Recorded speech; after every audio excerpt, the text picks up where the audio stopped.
Praise the lord. పరిశుద్ధ గ్రంథం నుండి మనం వాక్యం ధ్యానించుకుందాం. యెషయా గ్రంథము 49వ అధ్యాయము మొదటి వచనం. యెషయా గ్రంథము 49వ అధ్యాయము మొదటి వచనం. ద్వీపములారా నా మాట వినుడి, దూరముననున్న జనములారా ఆలకించుడి. నేను గర్భమున పుట్టగానే యెహోవా నన్ను పిలిచెను. తల్లి నన్ను ఒడిలో పెట్టుకొనినది మొదలుకొని ఆయన నా నామము జ్ఞాపకము చేసుకొనెను. ఈ దినమునకై మనము తీసుకుంటున్నటువంటి అంశము నన్ను పిలిచిన దేవుడు, నిన్ను పిలిచిన దేవుడు. ఇక్కడ మనం చూసినట్లయితే నేను గర్భమున పుట్టగానే యెహోవా నన్ను పిలిచెను. దేవుడు మనల్ని ఎప్పటి నుండి పిలుస్తున్నాడు అని ఆలోచిస్తే గర్భమున పడినది మొదలుకొని దేవుడు మనల్ని పిలిచే దేవుడు. ఆయన గర్భమున వేయడమే మన యొక్క ప్రణాళికను ఆయన లిఖించుకునే దేవుడు. గర్భమున ఉన్నప్పుడే మనల్ని పిలిచే దేవుడు. మనం మరొక చోట బైబిల్లో చూసినట్లయితే జగత్తు పునాది వేయబడక మునిపే నేను నిన్ను ఏర్పరచుకున్నాను, పిలుచుకున్నాను అని మనము వాక్యం చూస్తాం. ఇక్కడ కూడా మనం చూసినట్లయితే అలనాడు ఇశ్రాయేలు ప్రజలకు పిలిచారు. ఈరోజు నిన్ను నన్ను మనల్ని పిలుస్తున్నారు. ఏమని అంటున్నారు అనంటే, నేను గర్భమున పుట్టగానే యెహోవా నన్ను పిలిచెను. గర్భములో ఉన్నప్పుడే యెహోవా నన్ను పిలిచెను. నిన్ను నన్ను కూడా పిలిచిన దేవుడు. అంతేకాకుండా తల్లి నన్ను ఒడిలో పెట్టుకొనినది మొదలుకొని ఆయన నా నామము జ్ఞాపకము చేసుకొనెను. తల్లి ఒడిలో గర్భంలో ఉండగానే, పిండమునై ఉండగానే దేవుడు పిలిచిన దేవుడు. తల్లి ఒడిలో చిన్న పసిబాలుడుగా, బాలికగా ఉన్న ఆ సమయంలో, తల్లి ఒడిలో లాలిస్తూ పాలిస్తూ పెంచుతున్న ఆ సమయంలో దేవుడు నా నామమును జ్ఞాపకం చేసుకునేను అని అలనాడు ఇశ్రాయేలు ప్రజలు అనగా యాకోబును దర్శించి దేవుడు చెప్తున్నటువంటి మాటలు ఈరోజు మనతో కూడా మాట్లాడుతున్నాడు. గర్భమున ఉన్నప్పుడే దేవుడు నిన్ను నన్ను ఏర్పాటు చేసుకున్నాడు, మనల్ని పిలుచుకున్నాడు, మనము ఆయన సొత్తుగా ఏర్పాటు చేసుకున్నాడు. అలనాడు వారిని పిలిచారు కదా అనుకుంటే పొరపాటు. కానీ ఈరోజు నిన్ను నన్ను కూడా ఏర్పాటు చేసుకొని ఆయన ప్రియ బిడ్డలుగా దేవుడు మనల్ని పాలిస్తున్నాడు. మరి మనం చూస్తే తల్లి నన్ను ఒడిలో పెట్టుకొనినది మొదలు, గర్భంలో ఉండగానే కాదు, తల్లి ఒడిలో పెట్టుకునేది మొదలుకొని ఆయన నా నామము జ్ఞాపకం చేసుకున్నాను. మన పేరు, ఒక పేరును మనం కలిగి ఉంటున్నాము. ఎప్పటి నుండి అనంటే తల్లిదండ్రులు ఇంకా మనకు పేరు పెట్టని సమయం నుండే దేవుడు మనల్ని పిలిచిన దేవుడు, పేరు పెట్టి పిలిచే దేవుడు, మన పేరును జ్ఞాపకం చేసుకునే దేవుడు.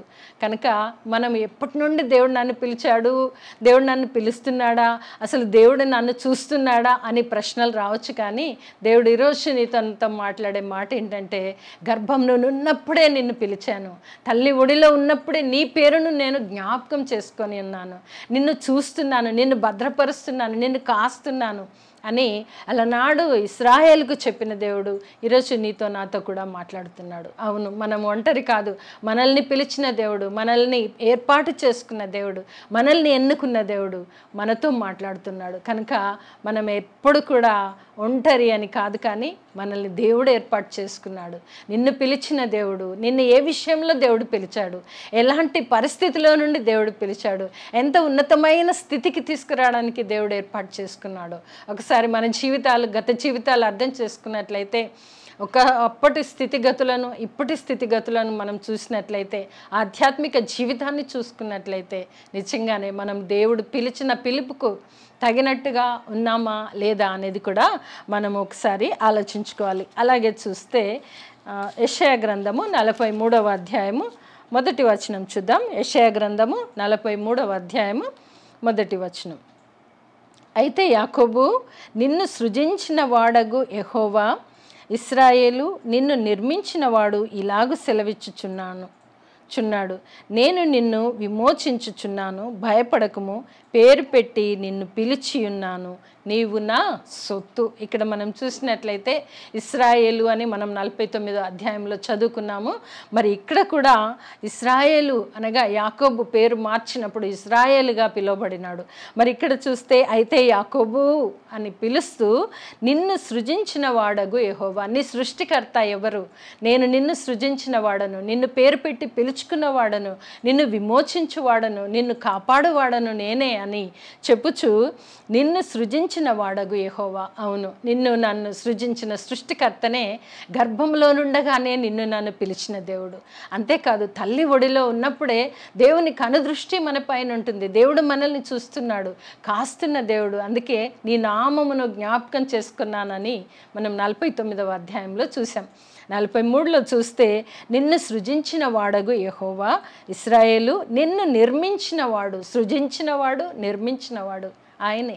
మన దేవుడే, నిన్ను నన్ను పిలిచిన దేవుడే మనల్ని నిర్మించుకున్నాడు, మనల్ని ఈ లోకంలో సృజింపచేసి ఉంటున్నాడు.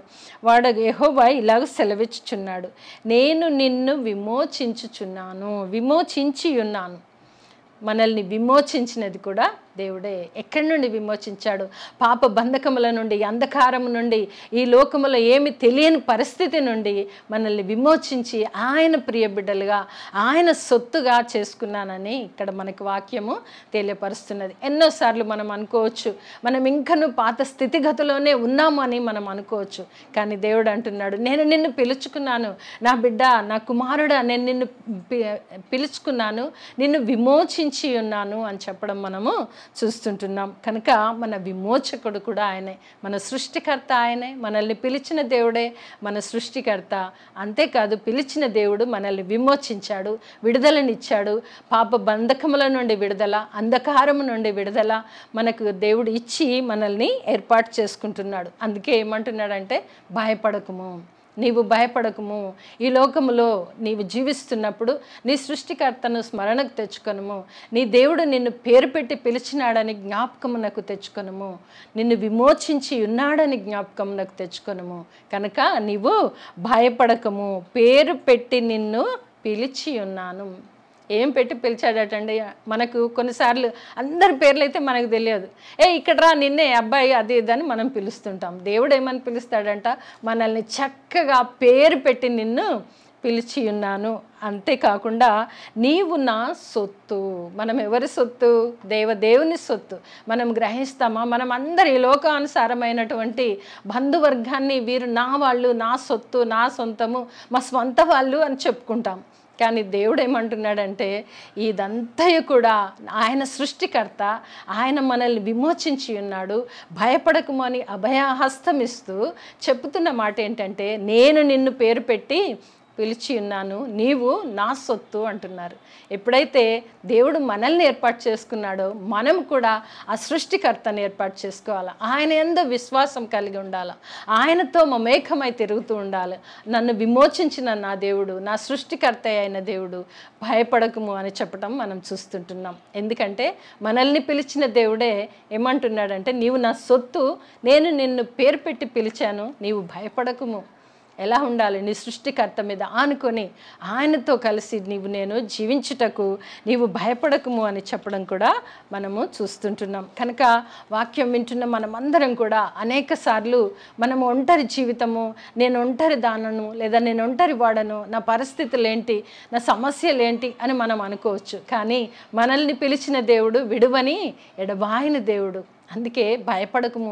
ఈ లోకములో వస్తున్న ప్రతి అలజడి నుండి తప్పించడానికి, విడిపించడానికి, విమోచించడానికి నీ దేవుడు నీకు తోడుగా ఉన్నాను అని మనకు ఈరోజు దైవ వాక్యము సెలవిస్తుంది. కనుక నేను ప్రతి విషయంలో కూడా దేవుణ్ణి నమ్ముకుంటూ, నా సృష్టికర్త, నన్ను పిలిచిన దేవుడు నన్ను విడవడు అని మనం ఎప్పుడూ కూడా ఆయన స్మరణ చేసుకుంటూ ఈ లోకములో భయపడకుండా, ధైర్యవంతుడైన దేవుడు నాతో ఉన్నాడు, నన్ను పిలిచాడు, నన్ను ఏర్పాటు చేసుకున్నాడు, భయపడకము అని చెప్తున్నాడని ప్రతి దాని నుండి మనము ముందుకు కొనసాగుటకు మనము వాక్యానుసారంగానే ముందుకు కొనసాగాలి. ఎందుకంటే వింటున్న వాక్యం మన హృదయంలో భద్రపరుచుకున్నట్లయితే వాక్యానుసారంగా మనం ముందుకు వెళ్తుంటాం. కష్టాలు రావచ్చు, ఆపదలు రావచ్చు, అనేకములు ఉండొచ్చు. అయినప్పటికీ కూడా దేవుడు చెప్తున్నాడు, భయపడకము, నీవు నా సొత్తు అని చెప్పడం మనము చూస్తుంటున్నాం. అలాగే 41వ యెషయా గ్రంథంలోనే 41వ అధ్యాయము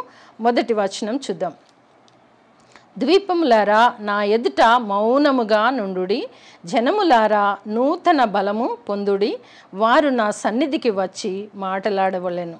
వ్యాజ్యము తీర్చుకొనుటకు మనము కూడుకొందము రండి. ఇక్కడ చూస్తే ద్వీపములారా నా ఎదుట మౌనముగా నుండుడి.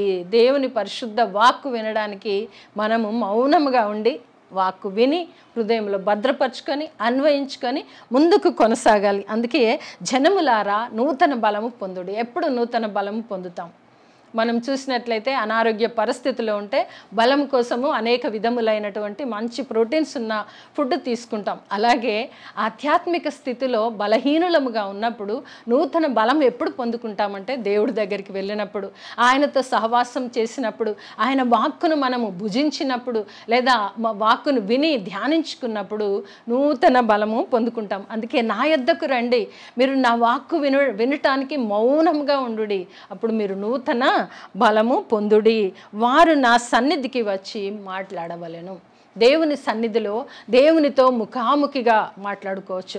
దేవునితో మన సమస్త వేదన బాధ సమస్తము కూడా ఆయన చెప్పుకోవచ్చు. ఎందుకంటే దైవ వాక్కును విన్న మనము నిజంగానే అనుకుంటాం, అయ్యో నా సృష్టికర్త ఉన్నాడు, నా విమోచకుడు ఉన్నాడు, నీవు నా సొత్తు అని ఏర్పాటు చేసుకున్న నా దేవుడు ఉన్నాడని ఎప్పుడైతే వింటామో మనము దేవుని సన్నిధికి వెళ్తాము. ఆయన సన్నిధిలో మౌనంగా ఉండి వాక్యాన్ని స్వీకరిస్తాము. స్వీకరించిన తర్వాత దేవుడితో మనం ముచ్చటిస్తాం, దేవుడితో సంబంధం ఏర్పడగలుగుతుంది.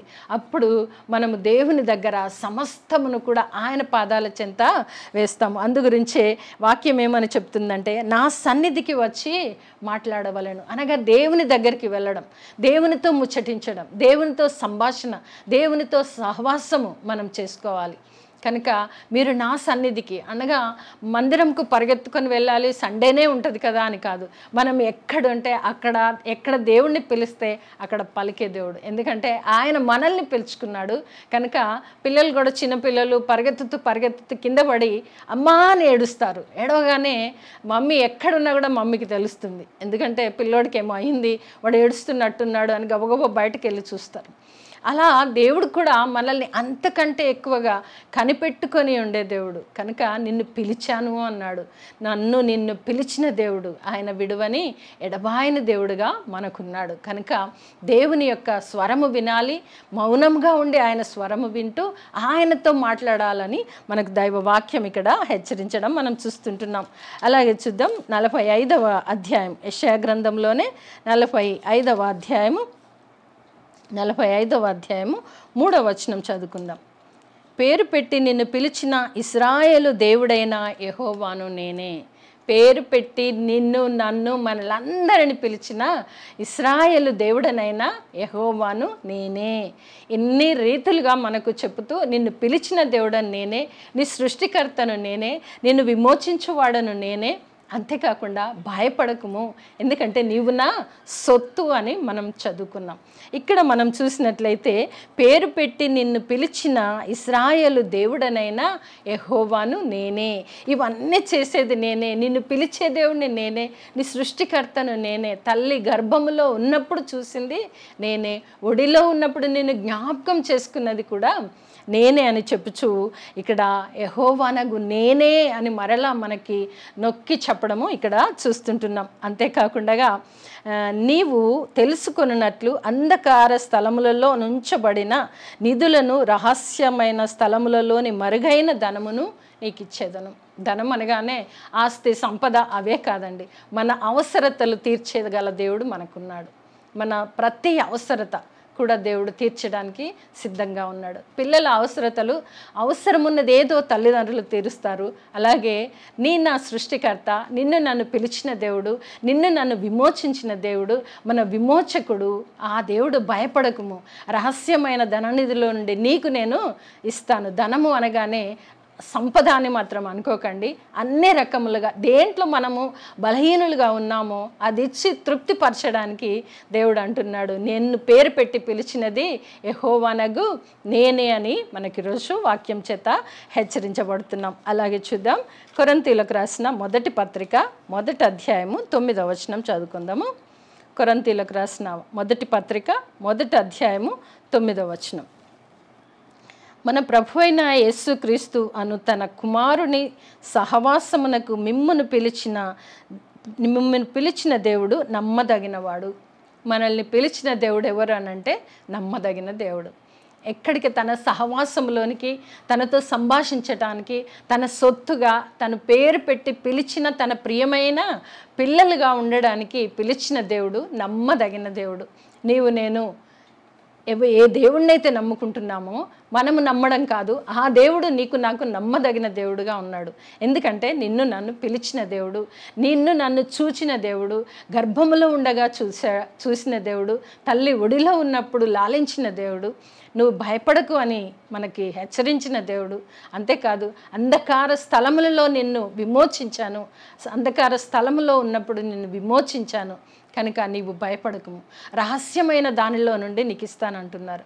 ఏంటి రహస్యమైన అని మనం చూస్తే, మనం బలహీన పరిస్థితుల్లో ఉన్నామా, స్వస్థపరిచే దేవుడు మనకున్నాడు. ఆర్థిక ఇబ్బందుల్లో ఉన్నామా, ఆదుకునే దేవుడు మనకున్నాడు. ఆధ్యాత్మిక స్థితిలో బలహీనులుగా ఉన్నామా, దైవ వాక్కు చేత మందలించే దేవుడు మనకున్నాడు.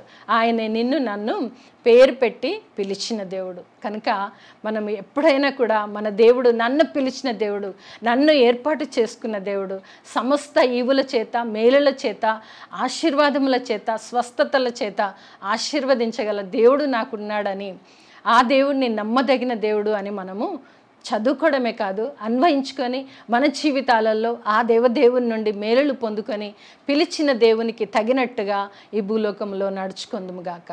ఆమేన్.